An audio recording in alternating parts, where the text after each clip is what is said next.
ആരാധകർ കാത്തിരുന്ന വിവാഹമായിരുന്നു big boss Malayalam താരം റോബിൻ രാധാകൃഷ്ണന്റെയും ആരതി പൊടിയുടെയും. ബിഗ് ബോസിന് ശേഷമാണ് റോബിനും ആരതിയും പ്രണയത്തിലാകുന്നത്. കഴിഞ്ഞ ആഴ്ചയാണ് റോബിന്റെയും ആരതിയുടെയും വിവാഹം കഴിഞ്ഞത്. ഏറെ ആരാധകരുള്ള റോബിന്റെ വിവാഹത്തിന് അധികം സെലിബ്രിറ്റികളൊന്നും എത്തിയിരുന്നില്ല. വളരെ സ്വകാര്യമായ ചടങ്ങായാണ് വിവാഹം നടത്തിയത്. ഓൺലൈൻ മീഡിയാസിന് പോലും പ്രവേശനമുണ്ടായിരുന്നില്ല. വിവാഹ റിസപ്ഷന് ശേഷം ആരതിയും റോബിനും ഓൺലൈൻ മീഡിയാസിനെ കാണുകയും പ്രതികരണം കൊടുക്കുകയും ചെയ്തിരുന്നു. ഹണിമൂണിനെ കുറിച്ചും ഉടനെ കുട്ടികൾ പ്ലാൻ ഉണ്ടോ എന്ന ചോദ്യത്തിനും റോബിൻ മറുപടി പറഞ്ഞു. ഒരു കുട്ടി റോബിനെയോ കുട്ടി ആരതിയെയോ ഉടൻ കാണാൻ പറ്റുമോ എന്ന ചോദ്യത്തിന് ഇതാണ് എൻ്റെ കുട്ടി ആരതി, ഇതാണ് കുട്ടി റോബിൻ എന്നാണ് റോബിൻ പറഞ്ഞ മറുപടി. പിള്ളേർ പ്ലാനൊക്കെയുണ്ട്, പ്രഗ്നന്റ് ആകുമ്പോൾ പറയും. അത് എപ്പോഴാണെന്ന് ചോദിച്ചാൽ എനിക്ക് അറിഞ്ഞുകൂടാ എന്നും റോബിൻ പറഞ്ഞു. വിവാഹത്തിന് ബിഗ് ബോസ് താരങ്ങളെ വിളിക്കാതിരിക്കാനുള്ള കാരണവും റോബിൻ പറഞ്ഞു. അധികം സെലിബ്രിറ്റികളൊന്നും വിവാഹത്തിന് ക്ഷണിച്ചിരുന്നില്ലെന്നും വളരെ സ്വകാര്യമായ ചടങ്ങായിട്ടാണ് വിവാഹം നടത്തിയത് എന്നും റോബിൻ പറഞ്ഞു. ബിഗ് ബോസിൽ നിന്നാണെങ്കിലും അധികം ആരും ഉണ്ടായിരുന്നില്ല, ഫാമിലി ആയിട്ട് എടുത്ത തീരുമാനമായിരുന്നു എന്നും റോബിൻ പറയുന്നു.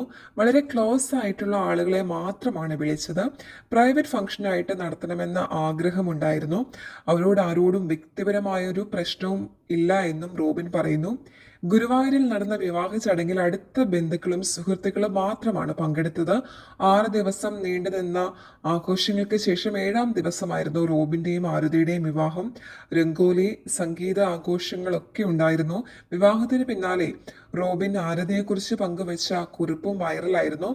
വളരെ യാദൃശികമായി പൊടിയെ കണ്ടുമുട്ടുമ്പോൾ എൻ്റെ മനസ്സിൽ ആ നിമിഷം തന്നെ തോന്നിയിരുന്നു, ഇവൾ എൻ്റെ ജീവിത സഖിയാകുമെന്ന്. ആ കണ്ണുകളിലെ തിളക്കം, നിഷ്കളങ്കമായ നോട്ടം, ഇതൊക്കെ എന്തോ എൻ്റെ മനസ്സിൽ ഇവൾ എൻ്റേതാണെന്ന് ഒന്നുകൂടി കൂട്ടി ഉറപ്പിച്ചു. ദൈവനിശ്ചയം പോലെ എൻ്റെ ജീവിതത്തിലേക്ക് പൊടി കടന്നു വന്നു. ഇന്ന് അവൾ എൻ്റെ ജീവിതത്തെ വർണ്ണാഭമാക്കുന്നു. എൻ്റെ എല്ലാ വശങ്ങളും മനസ്സിലാക്കി എൻ്റെ കൂടെ താങ്ങും തണലുമായി പൊടി കൂടെ ഉള്ളത് ഞാൻ ചെയ്ത ഏതോ പുണ്യത്തിന്റെ ഫലമാകും. ഇന്ന് ഞാൻ എൻ്റെ ജീവിതത്തിൽ ഒരുപാട് അവളോട് കടപ്പെട്ടിരിക്കുന്നു. അത് അവൾ തരുന്ന സ്നേഹമാണേലും കരുതലാണേലും അവൾ നൽകുന്ന ഈ സ്നേഹത്തിന് എനിക്ക് പകരം നൽകാൻ അവളേക്കാൾ കൂടുതൽ ഞാൻ അവളെ സ്നേഹിക്കും, ഒരു കുഞ്ഞിനെ സ്നേഹിക്കുന്നത് പോലെ. എത്ര മനോഹരമായാണ് ദൈവം പൊടിയെ എന്നിലേക്ക് ചേർത്തത്, എത്ര മനോഹരമായാണ് അവൾ എന്നിലേക്ക് വന്നു ചേർന്നതും എന്നായിരുന്നു റോബിൻ കുറിച്ചത്.